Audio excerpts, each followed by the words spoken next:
They said no, you couldn't sell it either.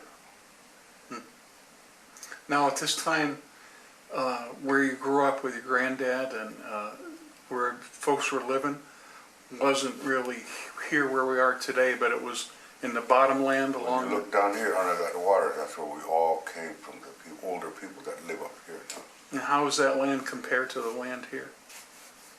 That was a very good land to live down in. All along the Missouri River was all the timber and all the coal you needed up in the hills. Of course, you had to go dig in your own land, though, but I mean, mine coal in your own land and that type of thing. And you went and cut wood in your own land in the timber, you know. Or there was tribal land, a lot of it in there. You could go anywhere. They call it tribal land. You could help yourself to any amount of wood. Didn't cost nothing. And It's probably a good break from the wind and the cold. yeah, all the timber you lived alongside of, you didn't get no strong winds directly. You know. So that all ended with the Garrison Dam in 53? 6? 52. 52. 53, one of them 2 years. People was moved out. They come along, big house movers, they loaded them on and took them right out when they felt like it. When they were ready. When they were ready, they came and took it out whether you were living there or not.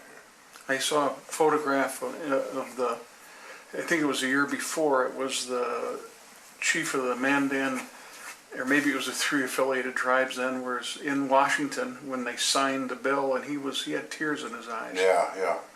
I have that here somewhere. Yeah. Now, did people get paid compensated for that For the land? land that drowned it, yeah. They did. On their own appraisal, what they thought it was I worth. see. And that was way more of it should have gotten, we never got.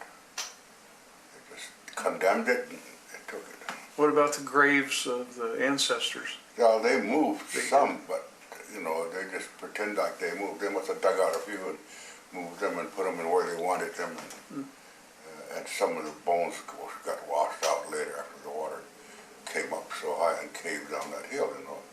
There were bones floating around. It made it very sad. And hurted a lot of the older ones at that time that remember that was buried there, you know. That caused a lot of hard feelings. And they still do. Some of us go back out there, we see them old wagon roads heading out of the side of that water.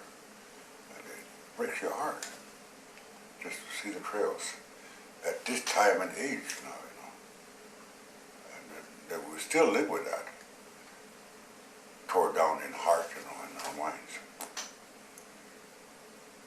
But there's nothing we can say or do about it. We all are on it and nothing is done.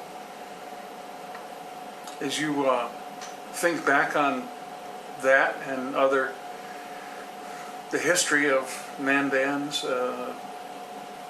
the various treaties that were broke, Yes. do you have anger in your heart? Oh, sure. Yeah.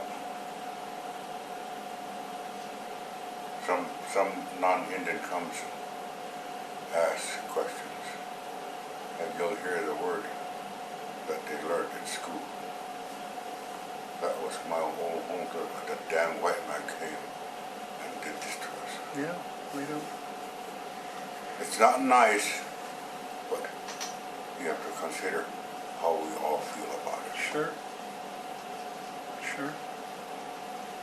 Back to the school for a minute. When you, I just was in the school for a minute or two down here, but I looked around and the rooms were full of pictures, and there was also a lot of pictures of Indians and Native American culture. I saw a Mandan language. I am late for school, or welcome to school, right there. So comparing that to how it was when you went to school, where you couldn't even speak native language, must be a big difference. And also the curriculum. I don't imagine you guys learned much about native culture in those days. No, we had to forget about it. Forget about it. Yeah. All They the way. wanted us to throw it away or totally just remove it from your mind and learn the English language forced on us.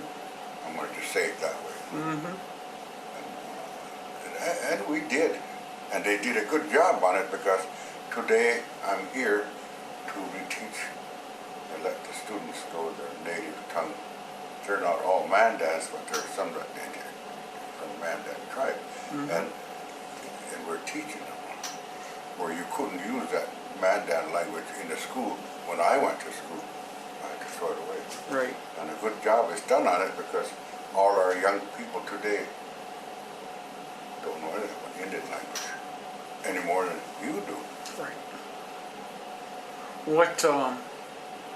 What are some of your joys and some of your disappointments in being a teacher? See if they're like the ones we have in New York in terms of the kids. I'll be honest about it.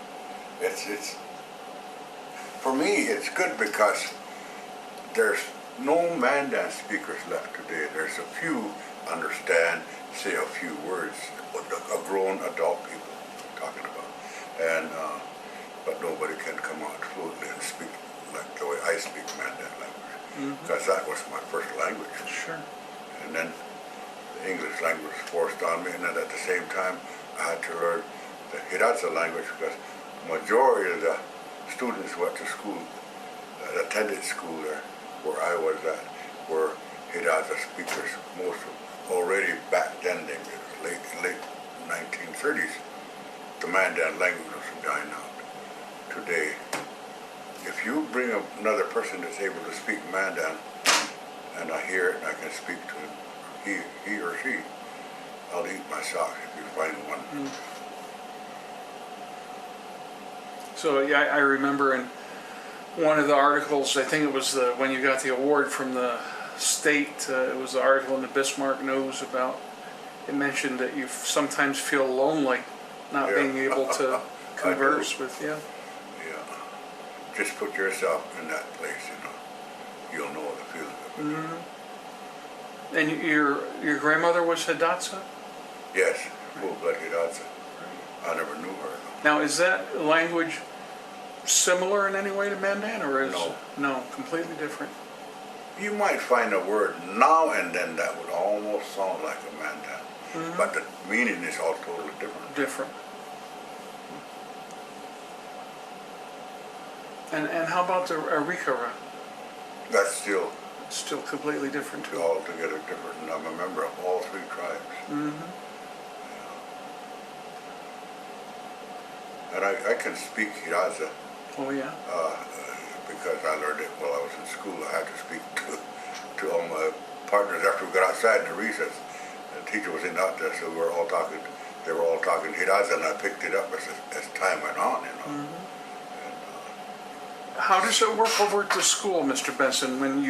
Are you in the classroom with the teacher, or you work one-on-one with the kids, or you teach a lesson? I teach it just like the school teacher does. Okay. The whole lesson. Yeah. Let me show you something like I have fixed. This is my, what do you call it, lesson plan? Oh boy, you got lesson plans. Oh, look at that. Oh my gosh. Monday. Dog, grizzly bear, wood tick, meadowlark, toad, flies, yellow card.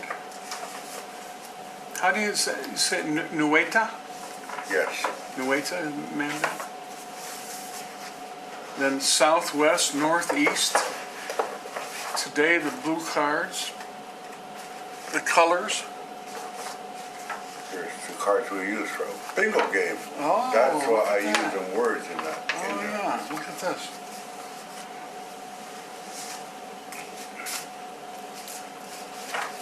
And here's my blue cards that you're looking at now on the words.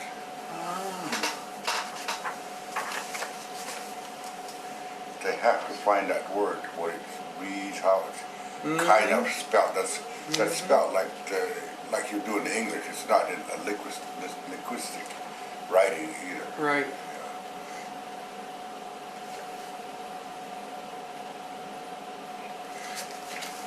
Is this shake? Is that coyote?